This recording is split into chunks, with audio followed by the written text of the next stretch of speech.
Wild lion spots tied up Caretaker in the Savannah miracle caught on camera. The first thing anyone noticed was not the lion, but the way the wind seemed to hesitate.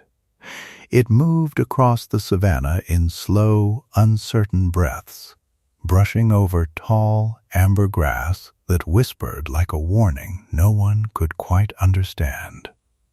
The sky above was painted in a fading gold, the kind that only appears when the sun is moments away from surrendering to the horizon, and the air carried that dry, metallic scent of dust and distant heat, a smell that clung to the throat and made every breath feel heavier than the last.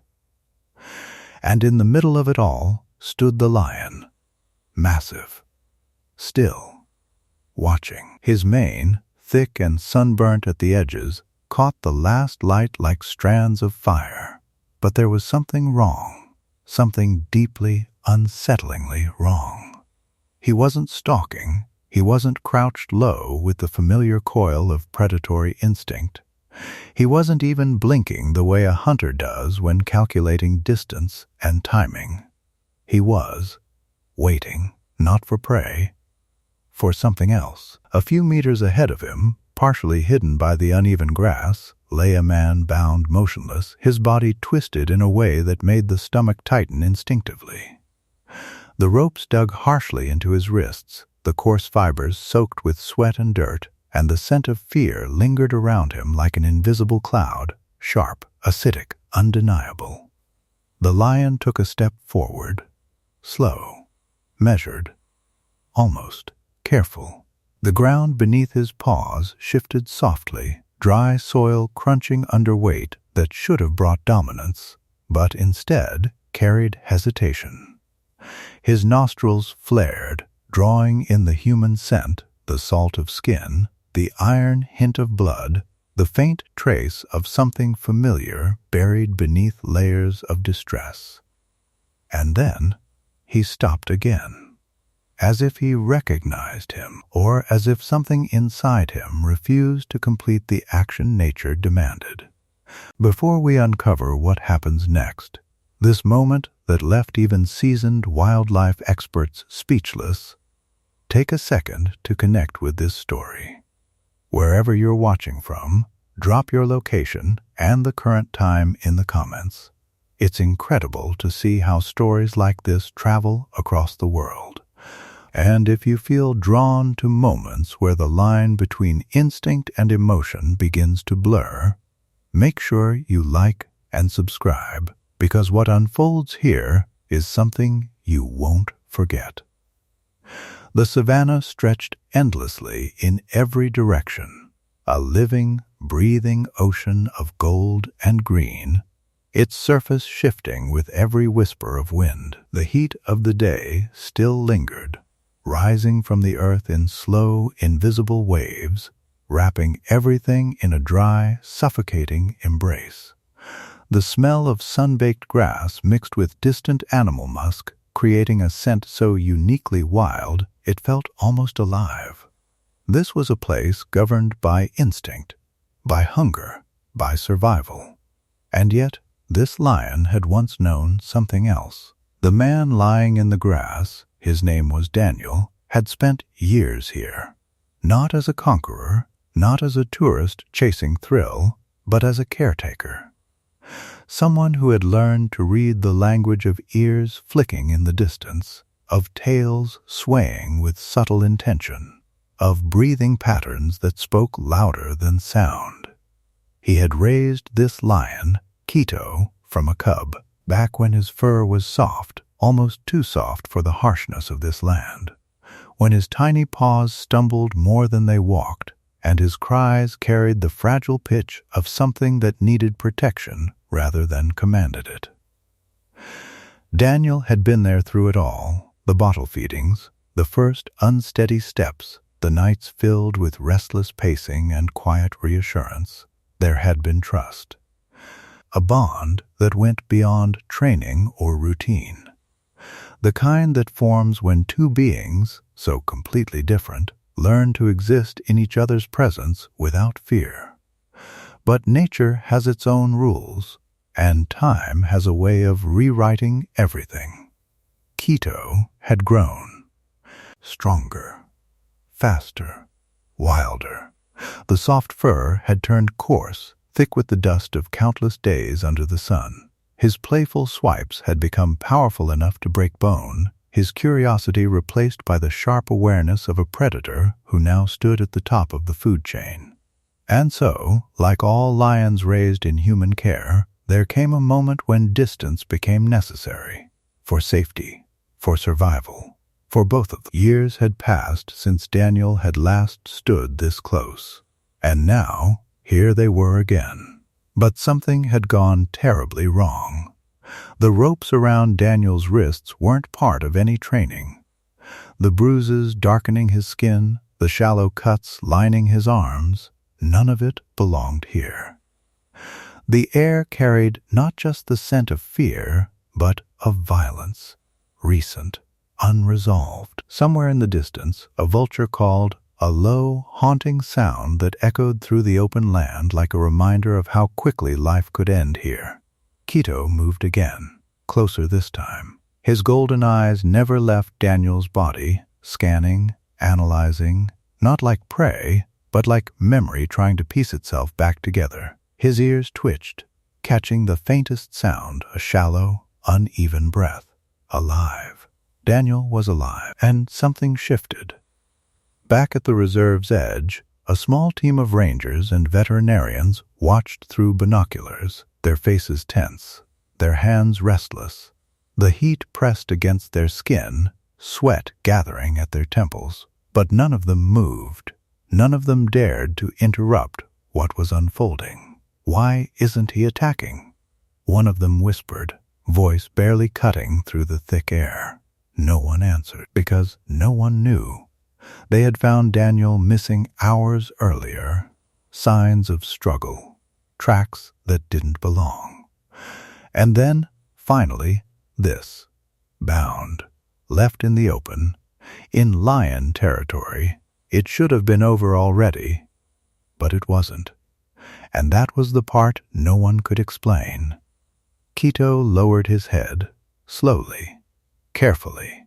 His nose hovered just inches from Daniel's face, inhaling deeply, pulling in the scent beneath the fear, beneath the blood, the scent of something buried in time.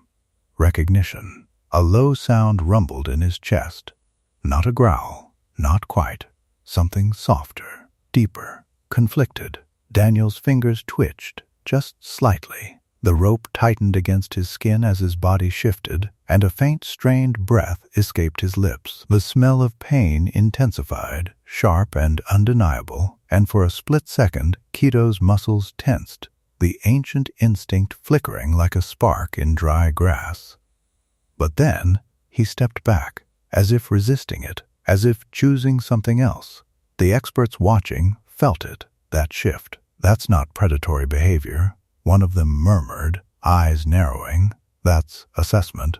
But even that word felt insufficient, because what they were witnessing didn't fit neatly into any category they understood. Quito circled Daniel once, twice, each step deliberate, each movement carrying a weight that went beyond instinct. The grass brushed against his legs with a soft, rhythmic hiss, the scent of earth rising with every step, grounding him in a world that demanded clarity, hunt or don't hunt, survive or don't survive. And yet, he hesitated again. Then, suddenly, his head snapped toward Daniel's side. Something new. A sound. Faint. Almost imperceptible. A soft, strained groan. And that's when it happened. Quito moved in, not with aggression, but urgency. His paw reached out, pressing lightly, almost impossibly lightly, against Daniel's shoulder. The contact stirred dust into the air, the dry particles catching in the golden light, creating a haze that blurred the line between reality and something far more intimate. Daniel's eyes fluttered, half open, clouded with pain.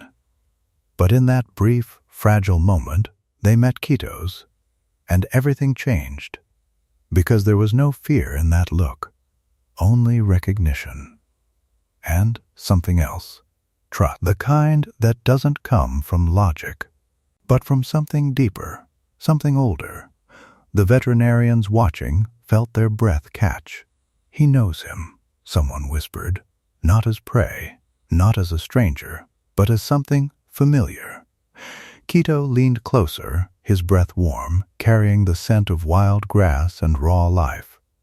He nudged Daniel's face gently, the rough texture of his whiskers brushing against skin that flinched but did not pull away. And then the truth revealed itself. The ropes, not just binding, cutting circulation, the angle of Daniel's body restricting breath.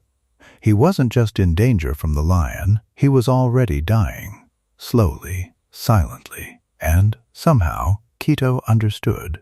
His movements changed instantly, no longer hesitant, no longer conflicted. He grabbed the rope with his teeth, not aggressively, but with precision. The fibers stretched, frayed under pressure, the coarse strands scraping against his jaws as he pulled. Once, twice, harder. The rope snapped, a sharp, dry crack that echoed louder than any roar. Daniel gasped, a sudden, desperate intake of air that filled his lungs for the first time in what felt like forever. The smell of oxygen, of life returning, cut through the suffocating heaviness of the moment. The team didn't wait any longer. They moved, fast, but careful. Quito stepped back as they approached, his eyes never leaving Daniel, his chest rising and falling in slow, controlled breaths. There was no aggression, no territorial display, just watchfulness. As if ensuring the story didn't end here.